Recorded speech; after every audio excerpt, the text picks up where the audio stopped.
Papaalam lang po ako. Pwede po bang tumayo doon sa ilalim ng tulay para magbasa ng Bible? Pwede po doon sa ilalim ng tulay niya. Sa poste. Pwede po tumabi sa poste. Yung parang sa ganyan, tabi lang ako. Bawal po ba yan? Huwag mo lang dyan, sir. May ano kasi dyan, terminal naman eh. Hindi ako nakaharap. Parang yung nakasandal lang ng mamat na gano'n. Nasa tabi na. Huwag na lang kayo magpaalam, sir. Dahil sila ang namamahala dyan. Doon sa may guard? Hindi, yan yung nakadilaw. Okay. Namamahala dyan. Okay lang po sa inyo yan? Oo. Thank you. Sir, kayo ito yung namamahala ng pila dito. Papaalam lang sana kung pwedeng tumayo doon sa may poste doon para basa ng Bible. Okay lang po.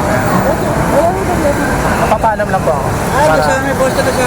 Ayun na, sa kabilang poste. Yan, sa poste. Didikit lang ako sa poste para hindi ako nakaharap. Yan. Ito, dito? Ayan lang. Sige. Thank you. Salamat ako.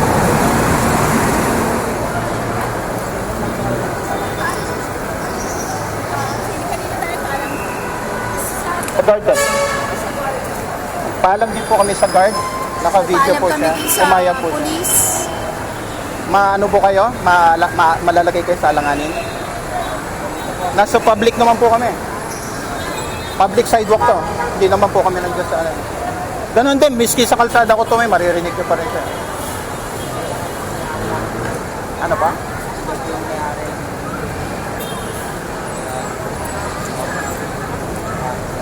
Okay, saan ako lilipat? Yung guard kanina dito nagpaalam ko. Kasi yun. Ayun, kasama nyo, yun nandiyan kanina. Ayun o. Pumayag siya, pati dun sa namamahala ng linya dito, nagpaalam kami. Tapos dun sa police, nagpaalam din kami. Tatlo yung pumayag sa amin. Naka-video.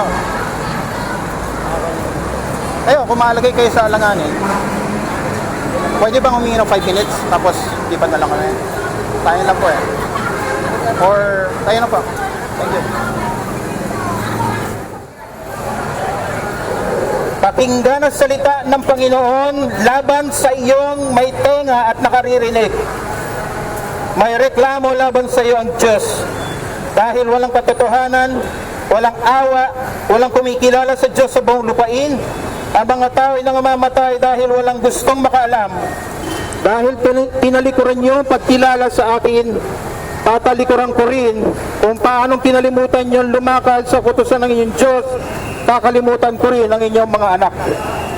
Dahil tinanggihan niyo ang pagtawag ko sa inyo, iniunat ko ang mga kamay ko sa inyo at walang pumansin. Binaliwala niyo ang lahat ng aking payo, tinalikuran ninyo ang aking pagsaway. Ako naman ay tatawa sa iyong sakuna. Pagtatawanan ko kayo kapag dumating ang inyong kinatatakutan at mauwi ito sa inyong pagkasira. Kapag dumating ito sa inyo na parang bagyo, dalamhati, hinagpis at sakit ang dumapo sa inyo, saka kayo tatawag sa akin at hindi ko kayo sasagutin. Maaga pa lang, hahanapin nyo na ako, ngunit hindi nyo ako matatagpuan. Dahil tinalikuran nyo ako at wala kayong takot sa akin, tumanggi kayo sa aking mga payo, ayaw nyo na kayo sinasaway, kaya kakainin nyo ang kapalit ng inyong mga gawain, mabubusog kayo sa bunga ng inyong kasamaan, ang pagyaman ng mga hangal ang sisira sa inyo. Ngunit sino man ang makinig sa akin ay mananasa sa katahimikan at malalayo sa kinatatakutan ng karamihan. Ang pinakanakakatakot na kalaban ng tao ay hindi ang taong gustong pumatay sa inyo o cancer, kundi ang Diyos. Ang Diyos na buong buhay niyong tinalikuran para lang sundin ang sarili niyong kagustuhan. Dahil mas mahal niyo ang inyong buhay, mas mahal niyo ang inyong business, mas mahal niyo ang inyong pamilya. Sabi ng Panginoon, sino man ang nagmamahal sa kanyang magulang, sa kanyang asawa, sa kanyang anak, at sa kanyang buhay nang higit sa akin, ay walang parte sa kaharian ng Diyos. Si Kristo ang hatian. Mula nang dumating si Kristo, wala nang pagpipilian. Either si Kristo lang o kamatayan. Pwede kayo magtago sa likod ng relihiyon, pero ilang taon na kayo sa relihiyon nyo, hanggang ngayon hindi nyo pa rin alam kung saan kayo pupulutin pag namatay kayo. Hanggang ngayon hindi nyo pa rin alam. Mas madali magbayad ng 500 sa isang pare para sabing ipagdasal niyo yung kaluluwa ko. Pero itong pare din ito, hindi rin niya alam kung saan siya dadamputin. Ang kabayaran ng kasalanan ay kamatayan. Kaya wala kayong kilalang tao ang hindi mamamatay. Ang nanay niya mamamatay. Ang asawa niya mamamatay. Ang anak niya mamamatay. Ang alaga niyo mamamatay. Ang halaman niyo mamamatay. Pati kuko niyo mamamatay. Wala kayong kilalang taong hindi namamatay. Bakit? Dahil ito ang kabayaran ng kasalanan. Ang kabayaran. Pero wala kayong pakialam. Dahil hindi kayo naniniwala. Dahil para sa inyo, ang Diyos ay palakip-butas lang, isang oras, sa isang araw, sa isang linggo, na nagsisimba kayo. Ngunit yung bibig na ginagamit yung pangsimba at pangpuri sa Diyos, yun din ang bibig na ginagamit yung pamura sa inyong kapwa, sa inyong anak, sa inyong nanay at tatay, at sa inyong asawa. Ang kamay na tinataas nyo, na pampuri sa Diyos, ay sa rin ginagamit nyo sa pagnanakaw. Ang bibig na binigay sa inyo para sa kaluwalhatian ng Diyos ay ginagamit niyo para sa inyong pagsisinungaling. Ilang beses ko bang kailangan pumatay para ako'y hulihin at managot sa batas at makulong? Ilang beses akong kailangan pumatay ng pamilya niyo? 2 o 3 bago ako makulong? O isa lang? Ilang beses akong kailangan manggahasa ng bata? Ilang bata ang kailangan kong gahasain para ako'y makulong? 2 o 3? O isa lang? Isa lang. Isang beses ka lang magkasala, ikaw ay mamamatay. Kaya ang pinaka-nakakatakot na kalaban ng tao ay ang Diyos. Ang pinaka-nakakatakot na kalaban ng Pilipinas ay ang Diyos. Dahil sinabi ng salita niya, God is angry with the wicked every day. Ang wicked na to, hindi yung taong katabi nyo, kundi kayong may tenga at nakakarinig na to. Walang makikita ang Panginoon kundi sa isang taong tatayo sa kanyang harapan, kundi galit at paghahatol. Ilang beses na kayo nagsinungaling sa buong buhay niyo? Hindi niyo na mabilang. Anong tawag niyo sa isang tao hindi na mabilang yung kasinungalingan niya? Isang sinungaling. Ilang beses na kayo nagsinungaling sa buhay niya? Ilang beses na kayo nagtanim ng galit sa inyong kapwa, sa inyong magulang, sa nakasakit sa inyo? Para nyo na rin sinabi, bro, hindi ko na mabilang kung ilang tao na yung napatay ko. Magtanim ka lang ng galit sa isang tao, para mo na rin siyang pinatay.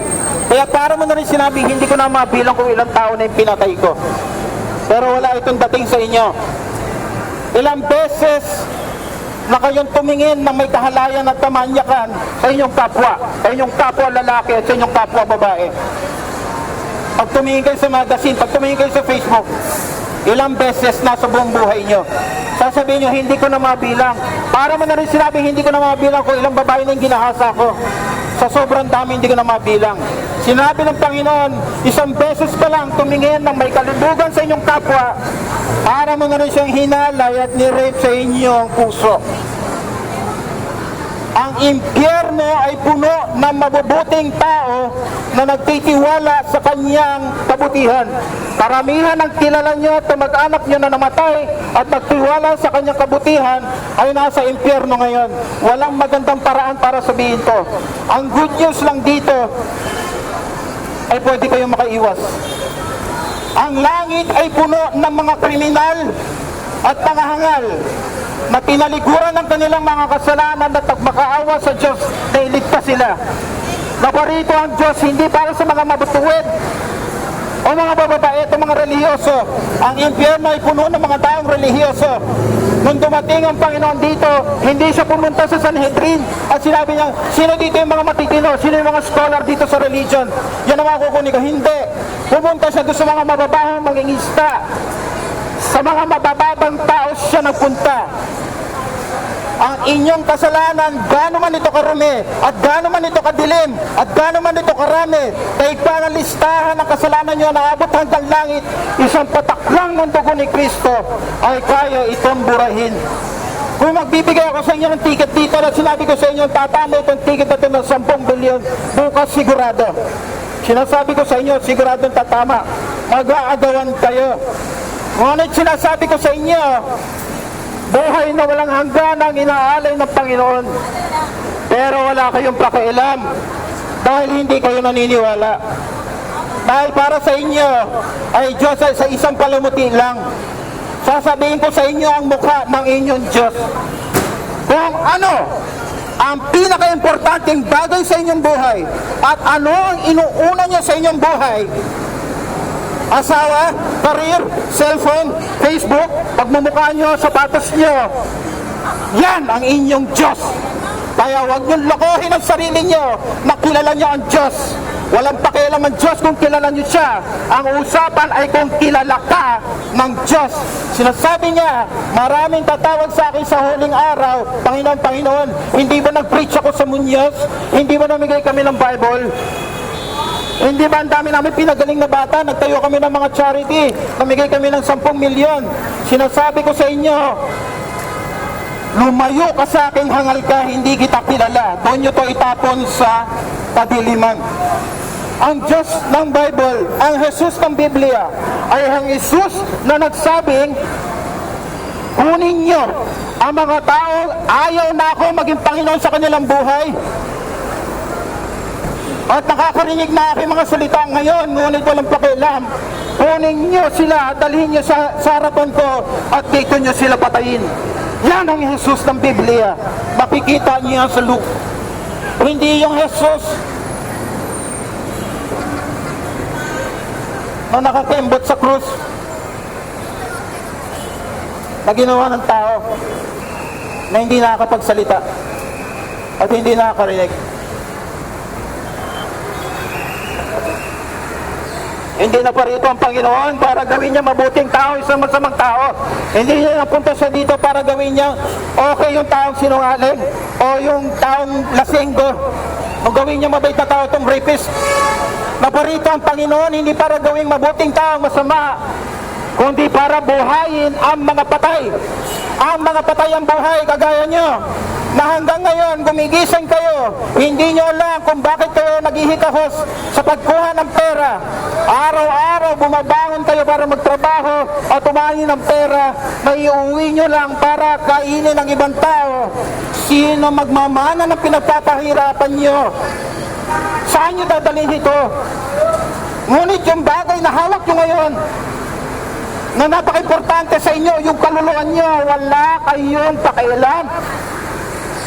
Dahil para sa inyo, alam ko na yan, nasa relihiyon din ako. Sinabi ng Panginoon, ako ang daan. Sinabi ni Jesus, I am the way. Hindi niya sinabing ang nanay ko si Maria ang daan. Hindi niya sinabing si Muhammad ang daan. Hindi niya sinabing ang Islam ang daan. Hindi niya sinabing ang Roman Catholicism ang daan. Ang pagiging religyoso ang daan. Kundi siya ang daan. Ang daan ay hindi kaparaanan na magpapakabuti ka, kundi ang daan ay isang tao. Ang buhay ay isang tao. Ang liwanag ay isang tao. Kung wala ang taong ito sa inyo, wala kayong kaligtasan. Kahit anong relihiyon nyo, kahit anong bait nyo, kahit kamag-anak nyo pa si Mother Teresa, huwag nyong isipin na ang mga rebelde ang pumatay sa ating mga sundalo sa Marawi at sa Masasapano, ay mas masasamang tao kaysa sa inyo. Kung hindi kayo babalik na may pag-aamin at pagsisisi, ay magsasama-sama kayo ng mga rebeldeng iyon sa impyerno. Huwag niyong isipin yung mga nanggagahasan ng mga bata ay mas masasamang tao kaysa sa inyo, porque wala pa kayong ginahasa sa buong buhay niyo. Kung hindi kayo babalik na may pag-aamin at pagsisisi, magkikita-kita kayo ng mga rapist na iyon sa impyerno. Wala kaming mapapala sa pagtayo na magmukhang tanga sa inyong harapan. Wala kaming hinihingi sa inyo. Kami ang namimigay. Kailangan pa namin dumayo mula sa Sabang Balay para dumayo dito sa inyong harapan at magmukha kaming tanga para ibalita sa inyo ang mabuting balita. Lumapit kayo sa Panginoon. Bukas ang awa ng Panginoon habang buhay kayo. Hindi nyo kailangan mamatay sa kawalang kasiguruhan. Pwera na lang kung mas importante sa inyo ang girlfriend nyo, mas importante sa inyo ang karir nyo at ang buhay nyo.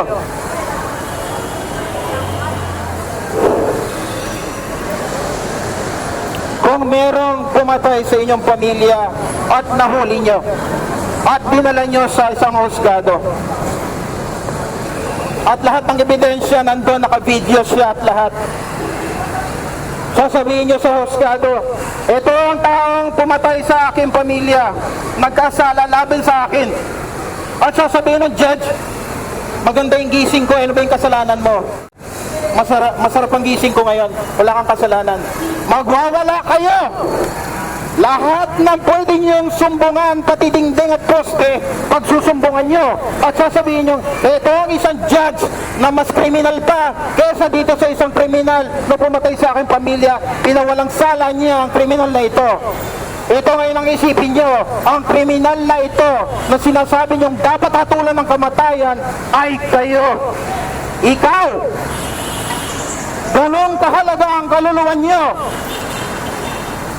Hindi nyo ibebenta ang mata nyo para sa 1 milyon. Pero ang kaluluwa nyo, wala kayong pakialam. Hindi kayo gagamit ng second-hand condom.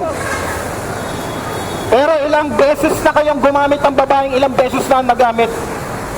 Ganon kawalang dignidad ang tao. 20 taon ako Roman Catholic pero namumuhay ako parang demonyo. Nagmumura ako kagaya nyo. Nagbabasa ako ng FHM at Playboy kagaya nyo. Nagkukulong ako sa kwarto kagaya nyo. Nakikipag-sex ako sa hindi ko kasawa kagaya nyo. 19 years akong sumali sa isang Christian church na malaki dyan sa Ortigas. Pero namuhay naman ako bilang hypocrite. Kung kailan ako naging Christian, tsaka ako nagkaroon ng anak sa hindi ko asawa. Ito ang asawa ko. Tanungin niyo siya. Pero ano mapapala ako sa pag-amin ko sa inyo sa mga marumi kong nakaraan? Ang pag-asa kung bakit ako nakatayo dito. Hindi ako nakatayo dito dahil ako isang mabuting tao. Nakatayo ko dito dahil napakahalaga nyo. Dahil wala kayong pakialam sa sarili nyo. Kaya kontento na kayo magtago sa isang relihiyon para makapagpatuloy kayo sa kung ano ang gusto nyong gawin. Dahil kayo talaga ang Diyos ng buhay nyo. Kaya ginagawa nyo yung gusto nyo. Kaya kayo nagsisinungaling. Kaya kayo nagyoyosi. Kaya kayo naninigarilyo. Kaya kayo nakikipag-sex sa hindi nyo pa asawa. Wala man lang kayo dignidad para respetuhin yung babae. Nahintayin siya at magpakasal bago nyo makuha yung kanyang iniingatan. Ganito kahayop ang isang tao. Sasabihin niya sa buong buhay niya, karapatan ko magkaroon ng magandang pamilya, karapatan ko magkaroon ng magandang edukasyon, karapatan ko magkaroon ng magandang pangalan, karapatan ko magkaroon ng magandang karir, ng magandang trabaho, magandang kotse, magandang bahay, magandang pamilya. At sa dulo ng aking pagkasakim, karapatan ko mapunta pa rin sa langit. Buong buhay kayong namumuhay ng walang Diyos at buong buhay kayong lumalakad sa kadiliman, kaya wala kayong aanihin kundi kamatayan dahil hindi magpapakita ang Panginoon sa inyo. Sa huling araw, hindi kayo naghahanda ng maleta kung kailang nasa US na kayo o nandun na kayo sa pupuntahan nyo. Naghahanda kayo bago kayo lumipad, bago kayo mamatay. Kaya dalawang bagay ang nangyayari sa inyo ngayon. Ito ang buhay, ang salita ng buhay na umabot sa inyo ngayon. Na sinasabi niyang ang mapagpakumbaba lang na manghihingi ng kapatawaran ang magkakamit ng kapatawaran. Hindi yung mga nakaririnig nito at nagpapanggap na walang naririnig at nagmamata sa kanilang sarili at magsasabing, alam ko na yan, wala akong pakialam dyan. Ang sinusundo ng Panginoon ay kayong mapagpakumbaba. Hindi yun nagmamataas dahil may paglalagyan sila. Kayong mapagpakumbaba ang nagsasabing sino ba talaga ang Diyos. Ilang taon na kayo sa relihiyon nyo, wala pa rin kayong pag-asa at ganyan pa rin ang buhay nyo. Ilang ditong dumadaan sa harapan ko ang bunga ng mga wasak na family.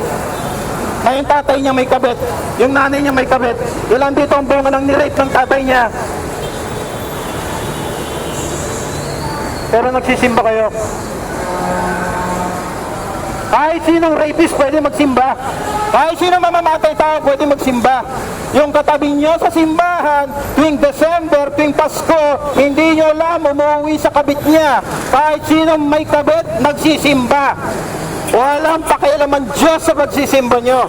Sino ka kapag walang nakakakita sa'yo? Sino ka kapag may gumawa ng masama sa'yo?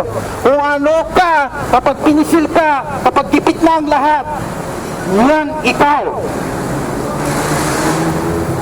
Yan ang tao nagtitiwala sa kanyang sariling kakayahan ay walang aasahan sa Diyos. Ang mga taong nagsasabing hindi ko alam, Panginoon, iligtas mo ako. Ano ang totoo? Asan ka? Sinisigurado ko sa inyo, lalapit siya. Ask!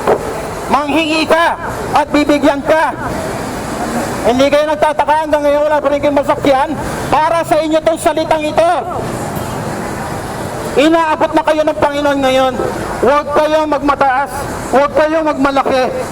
Ano ang kaya nyo sabihin na napakahalaga sa buhay nyo na hindi nyo mabitawan kapalit ng kaluluwa nyo na naitatapon sa impyerno? Cellphone nyo? Ano ang laman ng cellphone nyo? Ano ang laman ng bukang bibig nyo? Ano ang lagi nyong pinag-uusapan? Ano ang lagi nyong inuuna pagbangon nyo? Yan ang inyong Diyos. Kung ano ang bagay na masasaktan ka, kapag nawala ito sa iyo, yan ang inyong Diyos. At ang taong hindi Diyos, ang totoong buhay na Diyos na sinasabi dito, ay walang aasahan. Wala kayong aasahan sa dulo ng buhay nyo, kundi kawalan siguruhan at kamatayan na naghihintay sa inyo. Hindi kayo itatapon sa impyerno dahil may kasalanan kayo. Itatapon kayo sa impyerno dahil ayaw nyong bitiwan yung kasalanan. Ayaw nyong bumitiw. May kapatawaran. May kapatawaran. Pwede nyong ayusin. May namatay para sa inyo. Kaya nga kailangan may mamatay. Dahil napaka-imposible para sa atin ang bayaran ang kahit isang kasinungalingan lang sa buong buhay natin. Kailangan may mamatay.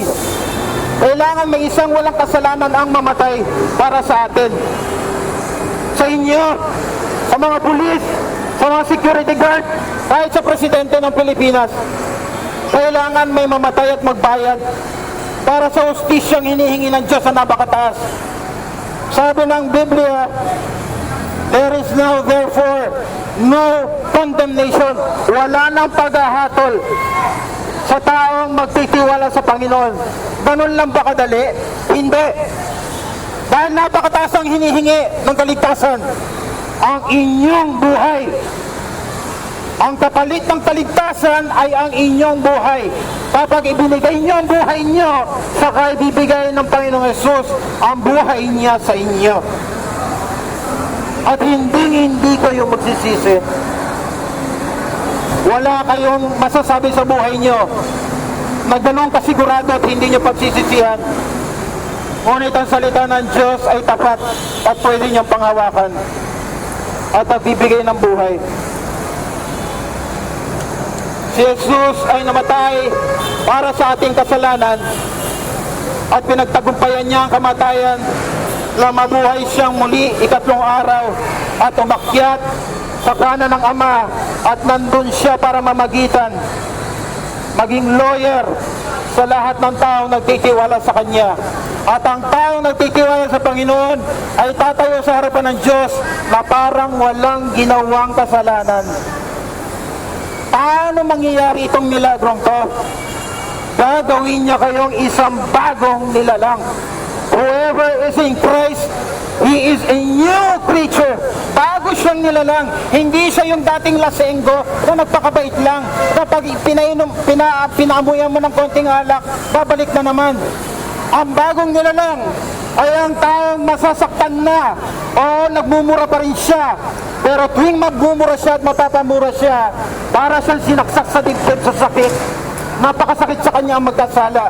Unti-unti siyang babaguhin ng Diyos kung paano unti-unti kayo lumalakad mula nang kayo baby pa lang. at nagsimula kayo sa grade 1, dadating ang college, ang parte ng buhay nyo kung saan hindi na kayo nagkakasala. Ngunit walang taong hindi nagkakasala, lalo na itong nasa harapan nyo ngayon. Ngunit nagsisisi ka.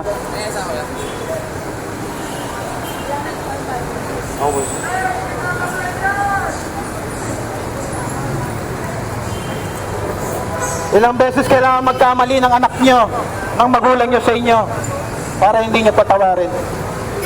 Ilang beses kayong kailangan magkamali sa harapan ng magulang nyo, para hindi kayo patawarin.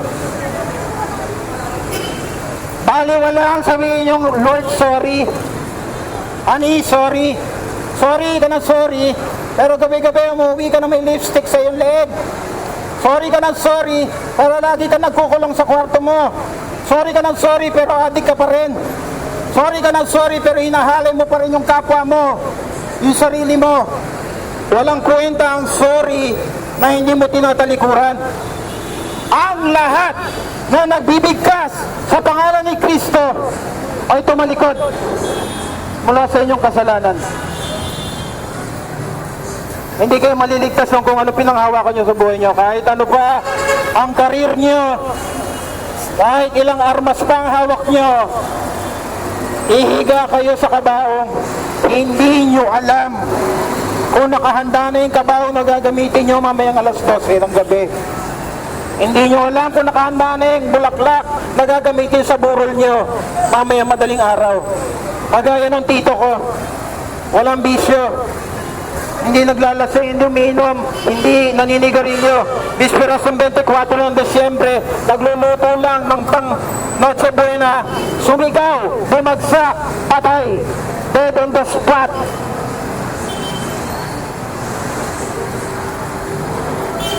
Hindi ko kayo kailangan lokohin dahil alam nyo na hindi pinangako ng Panginoon sa kahit sinong tao na buhayin pa kayo bukas. Hindi utang na loob ng Diyos sa kahit sinong tao na buhayin ka pa bukas. Kaya hindi porke bakla ka ay mas masahol ka. Hindi porke rapist ka ay mas masama ka. Hindi porke mamamatay tao ka ay mas masama ka. Hindi porke wala kang ginagawang kasalanan sa ibang tao ay mabuting tao ka. Walang tao makakabot sa kaluwalhatian ng Diyos. Kaya kailangan may mamatay. At sinabi ng namatay na ito, ako ang daan, ako ang katotohanan, at ako ang buhay. Wala makakalapit sa Ama kung hindi sa pamamagitan niya. Hindi sa kanyang nanay, hindi sa kahit sinong propeta, hindi sa kahit anong relihiyon. Kailan nyo narinig ang mabuting balita na ito sa ilang taon nyo na dito sa lupa? At ilang abuloy na piso ang binigay nyo sa inyong pare? Kailan nyo narinig ang ganitong klaseng balita? Na hindi kayo makaabot sa kalangitan at sa kaluwalhatian ng Diyos at impyerno ang kalalagyan natin nyo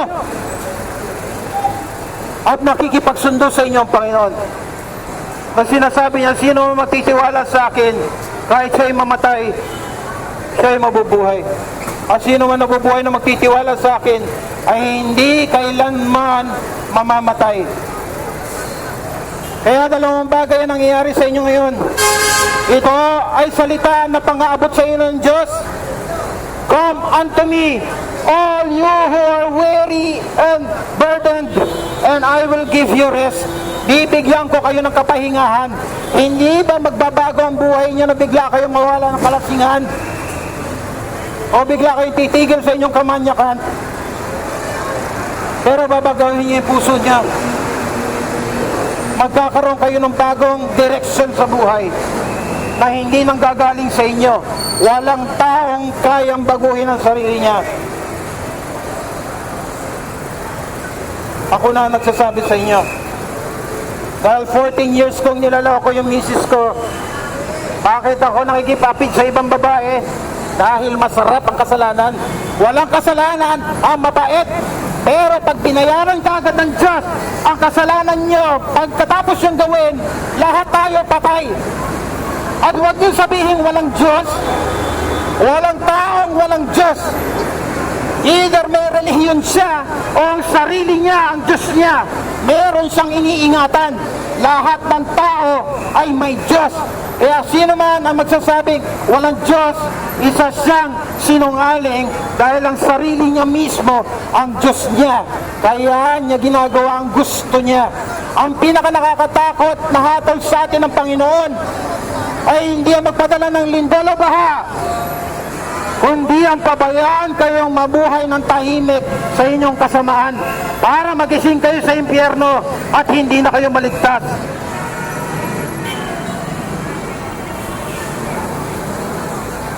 Namamagitan kami dito sa inyo at nagmamakaawa para sa inyong kaluluwa. Wala kami magagawa para baguhin kayo, kundi hatid lang sa inyo mabuting balita. Lahat ng lalapit sa Panginoon ay hindi kailanman itataboy. Nandito kami hindi dahil may makukuha kami sa inyo. Gumastos kami para pumunta dito at para mamigay. Ulitin ko sa inyo, kung sino man ang may kita nyo sa kalsada at abot kayo ng sobre, huwag nyong bibigyan ang kahit sino nanghihingi sa kalsada. Hindi kailangan ng Diyos na buhay ang piso nyo dahil siya ang nagmamayari ng buong mundo na ito. Siya ang nagmamayari ng bawat kaluluwang lumalakad dito ngayon. Ang lahat ng kilala nyo, ang kamag-anak nyong namatay, kitang-kita nyo na totoong sinasabi ko na ang kabayaran ng kasalanan ay kamatayan. Nakikita nyo na bumabagsak ang hatol ng Diyos araw-araw sa mga taong kilala nyo, manililibing at binuburol sa inyong kapitbahay. Bumagsak ang hatol ng kamatayan sa Kanya. Bakit nyo mas gustong mamatay nang hindi nyo alam na may buhay na walang hanggang inaalay sa inyo ang Diyos? Hindi ko kayo hinihikayat papunta sa isang relihiyon. Pag kung sinasabi ko sa inyo ang kabaligtaran, lumabas kayo sa relihiyon. Kahit sinong tao pwede makipagrelihiyoso. Punong-puno ang relihiyon ng mga taong ipokrito. Hindi porke pastor ka, banal ka. Hindi porke preacher ka, banal ka. Sino ka kapag walang nakakita sa'yo? Sino ka? Wala nakakalam sa'yo dito. Kapag may dumaan ditong babae, kapag may dumaan ditong lalaki, kapag meron kang gustong bagay, ano ka? Ano ang iniisip mo? Ang iyong sarili. Kaya sa pagtatapos, dalawang bagay, ulitin ko, dalawang bagay nangyari sa inyo ngayon. Kung hindi ito maging mga salita ng buhay sa inyo para lumapit sa kaligtasan na inaalay ng Diyos habang kayo nabubuhay pa, hindi nyo alam sa pagsakay nyo ng inyong sasakyan, hindi na kayo aabutan at hindi kayo makakababa ng buhay.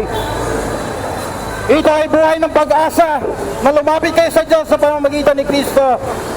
At ito ay kamatayan at hatol laban sa inyo. Nang narinig nyo ang salita ng Diyos at mas pinili nyo sabihin wala akong pakialam dahil may buhay na ako. Kung kadiliman ng inyong lalakaran, kamatayan ang inyong aanihin. Ngunit sa labas ni Kristo, ang bawat tao ay tatayo bilang kriminal sa harapan niya. Lahat ng kababuyan na nakatago sa buhay niyo ay lalabas sa araw na iyon. Walang sikretong hindi malalantad. Kapag kinuha natin ang nasa isip nyo ngayon at pinalabas natin sa opisina nyo ang laman ng isip nyo ngayong buong buwan na to, magre-resign kayo sa kahihiyan. Kapag pinakita natin kung anong ginagawa nyo kapag nagkukulong kayo sa kwarto, anong ginagawa nyo kapag kasama nyo asawa nyo at ang inyong girlfriend o boyfriend, hindi nyo ito ikatutuwa.